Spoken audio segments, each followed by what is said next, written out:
नमस्कार दोस्तों, आप सबों का स्वागत है। बिहार बोर्ड मैट्रिक परीक्षा 2024 के लिए विज्ञान का बहुत ही महत्वपूर्ण ऑब्जेक्टिव प्रश्न जो पिछले वर्षों में पूछे गए हैं।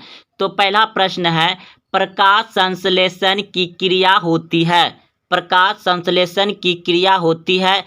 आपके सामने 4 ऑप्शन है। अगर आप पहले से जान रहे हैं तो कमेंट में उत्तर जरूर दें। तो प्रकाश संश्लेषण की क्रिया होती है। प्रकाश संश्लेषण की क्रिया हरे पौधे में होती है। हरे पौधे में, तो ऑप्शन नंबर सी बिल्कुल सही है। प्रकाश संश्लेषण की क्रिया कहाँ होती है? हरे पौधे में। ऑप्शन नंबर सी सही है। अगला प्रश्न है आपका 2 नंबर, ग्लूकोज के एक अणु में ऑक्सीजन के कितने परमाणु होते हैं? ग्लूकोज के एक अणु में ऑक्सीजन के कितने परमाणु होते हैं? यह प्रश्न भी आप देख रहे हैं कि 2019 में पूछे गए हैं। तो इस प्रश्न का उत्तर हो जाएगा आपका ऑप्शन नंबर बी बिल्कुल सही है। 6 होते हैं। ग्लूकोज के एक अणु में ऑक्सीजन के 6 अणु होते हैं और ग्लूकोज का सूत्र क्या होता है? C6H12 और O6। C6H12O6 होता है ग्लूकोज का रासायनिक सूत्र। तो चलिए दोस्तों, तो यहाँ आप देख रहे हैं कि ऑक्सीजन का कितना होता है? 6। अब अगला प्रश्न है, किस खाद्य पदार्थ से हमें उचित मात्रा में आयोडीन प्राप्त हो सकता है? किस खाद्य पदार्थ से हमें उचित मात्रा में आयोडीन प्राप्त हो सकता है? ऑप्शन ए चीनी, ऑप्शन बी चावल, ऑप्शन सी नमक, ऑप्शन डी इनमें से कोई नहीं। तो इस प्रश्न का उत्तर आप सभी अच्छे से समझ गए होंगे, क्योंकि नमक से उचित मात्रा में हमें आयोडीन मिलता है। तो ऑप्शन नंबर सी बिल्कुल सही है। नमक से हमें उचित मात्रा में आयोडीन प्राप्त होता है। अगला प्रश्न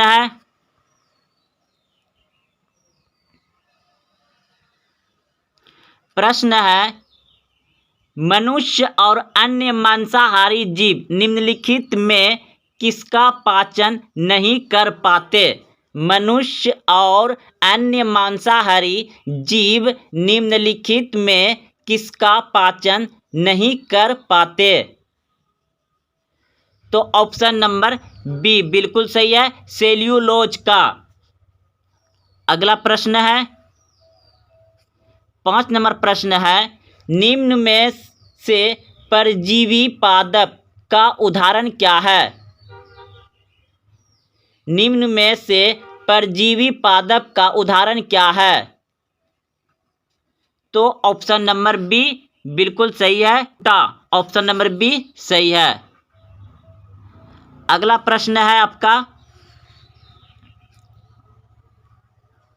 मनुष्य के मुख गुहा में कितने जोड़े लार ग्रंथियां पाई जाती हैं? मनुष्य के मुख गुहा में कितने जोड़े लार ग्रंथियां पाई जाती है?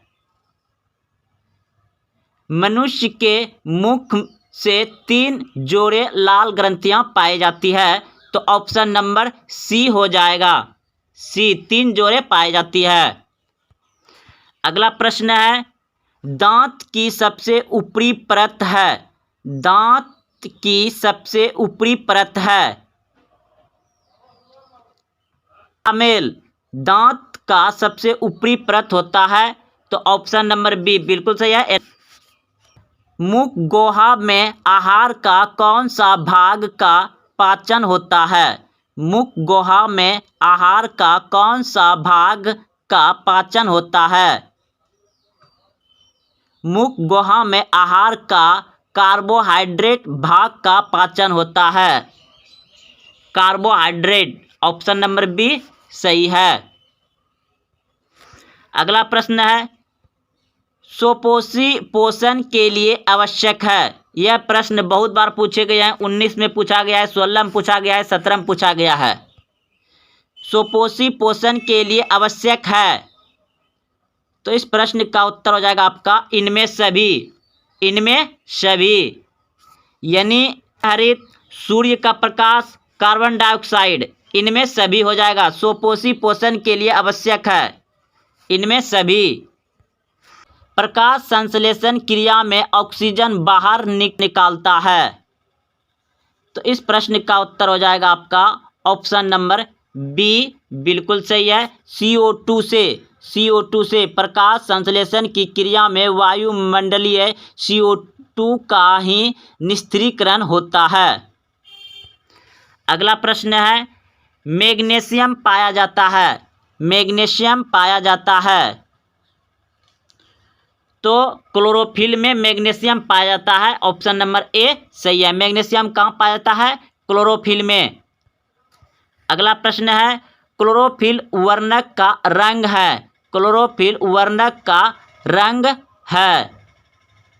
तो इस प्रश्न का उत्तर हो जाएगा आपका ऑप्शन नंबर ए, बिल्कुल सही है, हरा। सभी हरे पौधे में हरित लवक नामक संरचना पाई जाती है, जिसमें एक विशेष किस्म का हरे रंग का वर्णक वर्णहरित या उपस्थित रहता है। अगला प्रश्न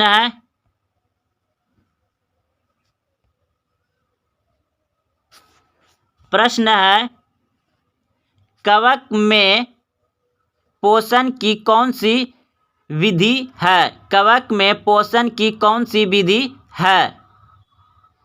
तो इस प्रश्न का उत्तर हो जाएगा मित्यजीवी, ऑप्शन नंबर बी सही है, मित्यजीवी।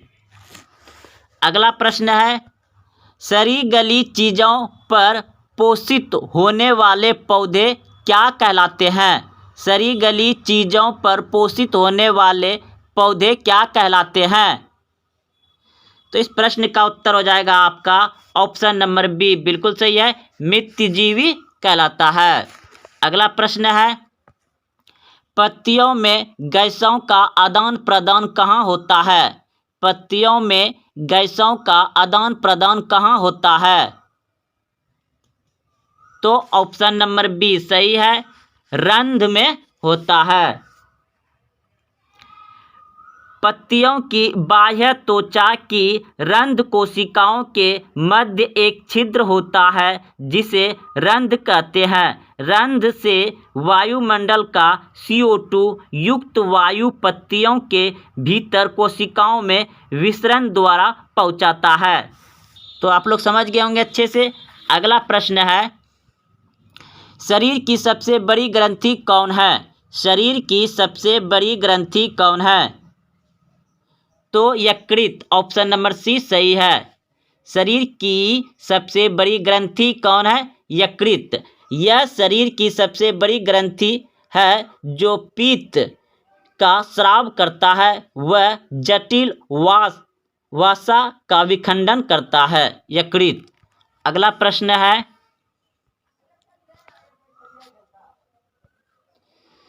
प्रकाश संश्लेषी अंगक इनमें से कौन है? प्रकाश संश्लेषी अंग इनमें से कौन है? तो इस प्रश्न का उत्तर हो जाएगा आपका ऑप्शन नंबर सी है, हरित लवक। प्रकाश संश्लेषी अंगक इनमें से कौन है? तो हरित लवक, ऑप्शन नंबर सी सही है।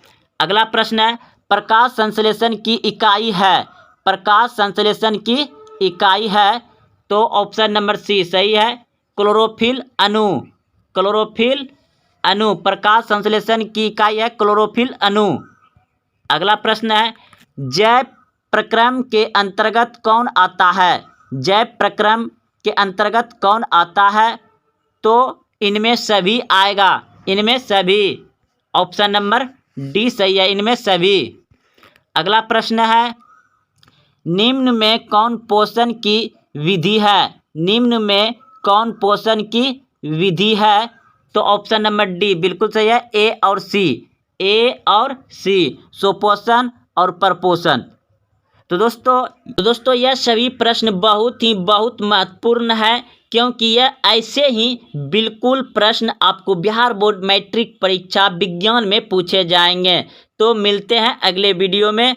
आज के लिए यहीं तक 20 प्रश्न था और कल 21 प्रश्न से शुरू करेंगे पार्ट 2 में। धन्यवाद।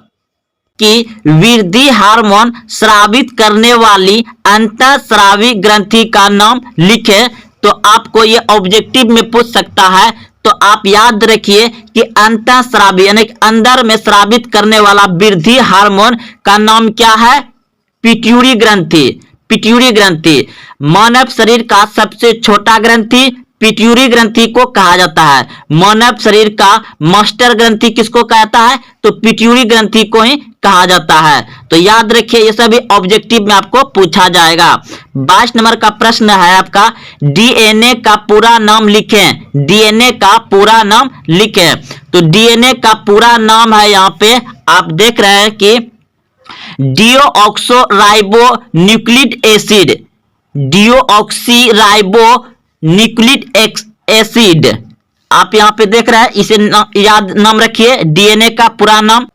23 नंबर प्रश्न है, रक्त ब्लड का लाल रंग किस वर्णक के कारण होता है? तो उत्तर में आप यहाँ लिखिएगा रक्त का लाल रंग हीमोग्लोबिन वर्णक के कारण होता है। रक्त का लाल रंग किसके कारण होता है? तो रक्त उत्तर में लिखिएगा रक्त ब्लड का लाल रंग हीमोग्लोबिन वर्णक के कारण होता है। अगला प्रश्न है अब 24 नंबर का प्रश्न है, श्वसन में ग्लूकोज का पूर्ण विघटन ऑक्सीकरण किस अंग में होता है? तो उत्तर में लिखिएगा यहाँ पे श्वसन में ग्लूकोज का पूर्ण विघटन कोशिका के अंदर माइटोकॉन्ड्रिया में होता है। यानी कि एक बार प्रश्न फिर से पढ़ रहे हैं। प्रश्न है, श्वसन में ग्लूकोज का पूर्ण विघटन किस अंग में होता है? तो माइटोकॉन्ड्रिया में होता है कोशिका के। तो यहां से उत्तर में लिखिएगा कि श्वसन में ग्लूकोज का पूर्ण विघटन किस अंग में होता है? तो उत्तर में लिखिएगा श्वसन में ग्लूकोज का पूर्ण विघटन कोशिका के अंदर माइटोकॉन्ड्रिया में होता है।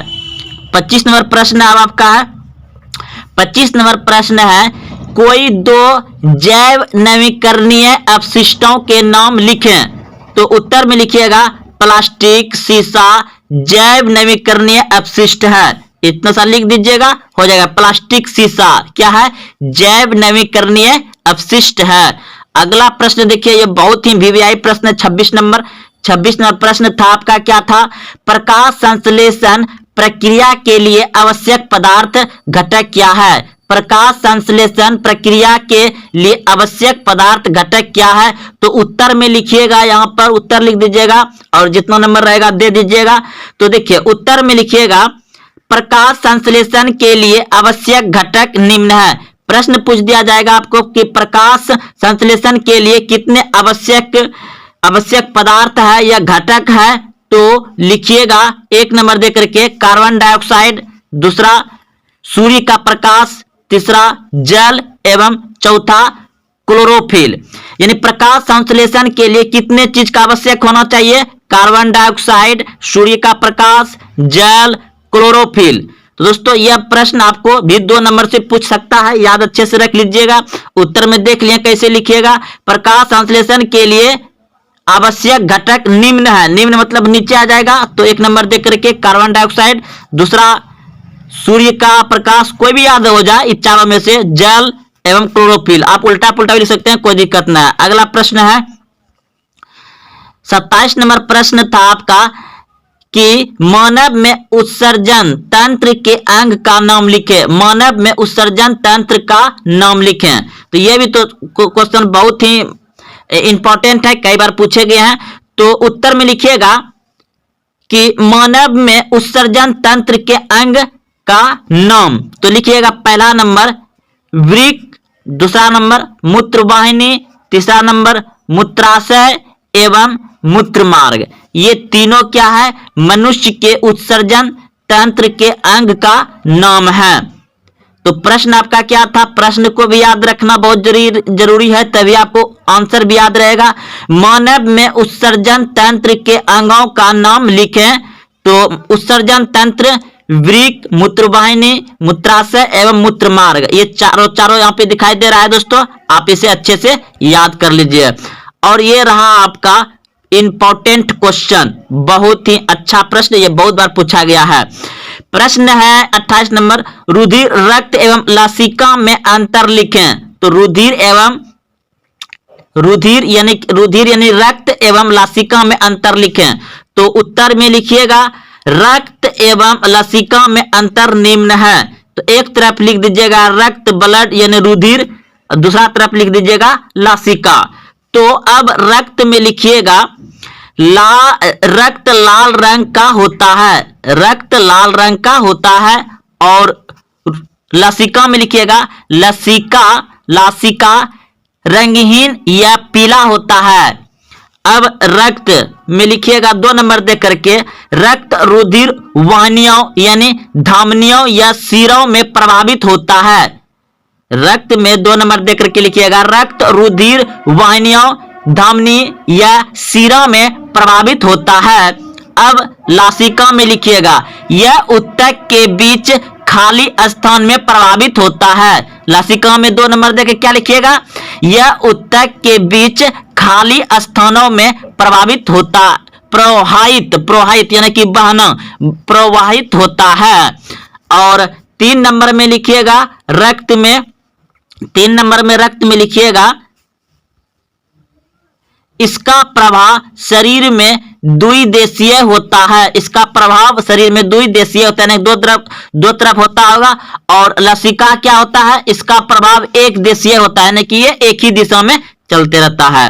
तो दोस्तों आप लोग 29 नंबर 27 नंबर समझ गए, 28 नंबर भी प्रश्न को अच्छे समझ गए। अब 29 नंबर प्रश्न था आपका, 29 नंबर प्रश्न था वाष्प उत्सर्जन क्या है, इसका पौधे में क्या लाभ है। तो उत्तर में लिखिएगा वाष्प उत्सर्जन क्या है, इसका पौधे में क्या लाभ है। तो उत्तर में लिखिएगा आप, यहाँ पे उत्तर लिखिएगा और प्रश्न को नंबर लिखिएगा। पौधे के वलीय यानी कि देखिए अगर यदि आप पेड़ काटा हुआ देखे होंगे गोल सा, तो इसमें इस तरह का क्या होता है, गोल होता है दोस्तों, इस तरह सा गोल गोल रहता है। तो इसी भागों में आप अगर पेड़ को कटे हुए देखेंगे तो ये गोल गोल होता है, और इसी को गिन कर पेड़ की आयु भी ज्ञात किया जाता है। तो आप इसी को समझिए, इसका मतलब यही हुआ। तो पौधे के वलीय भागों जल का रंध्र द्वारा वाष्प के रूप में निष्कासन की प्रक्रिया को वाष्पोत्सर्जन कहते हैं। यह क्रिया पौधे में जल एवं खनिज लवण को अवशोषित करने में मदद करता है। वाष्पोत्सर्जन के कारण पौधे में ताप एवं जल का संतुलन बना रहता है। यह गैसों के आदान प्रदान में भी मदद करता है। तो दोस्तों आप लोग अच्छे से समझ गए होंगे कि वाष्पोत्सर्जन क्या है, यह भी आपको 2 नंबर से पूछे जाएंगे। अगला अब 30 नंबर प्रश्न है। 30 नंबर प्रश्न था विभिन्न प्रकार के लैंगिक जनन का सचित्र एवं संक्षिप्त विवरण दें। तो उत्तर में आप यहाँ पे लिखिएगा जीवों में लैंगिक जनन निम्नलिखित कई विधियों द्वारा संपन्न होता है। तो पहला होता है विखंडन, दूसरा होता है विखंडन और दूसरा होता है द्विखंडन। विखंडन और द्विखंडन, विखंडन ये 2 तरह के होते हैं, विखंडन भी 2 तरह के होते हैं। और द्विखंडन वैसे विभाजन जिसके द्वारा एक विशिष्ट से खंडित होकर 2 का निर्माण होता है, उसे विखंडन कहते हैं। जैसे अमीमा, जैसे जीवाणु अमीमा। और अगला देखिए यहाँ पे इसका फिकर भी मतलब चित्र भी बनाया गया है दोस्तों, आप समझ सकते हैं। अब देखिए ये अमीमा में द्विविभाजन, तो ये होता है बहुखंडन। वैसे विभाजन जिसमें एक कोशिका जीव एक साथ अनेक संतृप्त कोशिकाओं में विभाजित होता है, उसे बहुखंडन कहते हैं। जैसे प्लेजोमीडियम, कुछ शैवाल।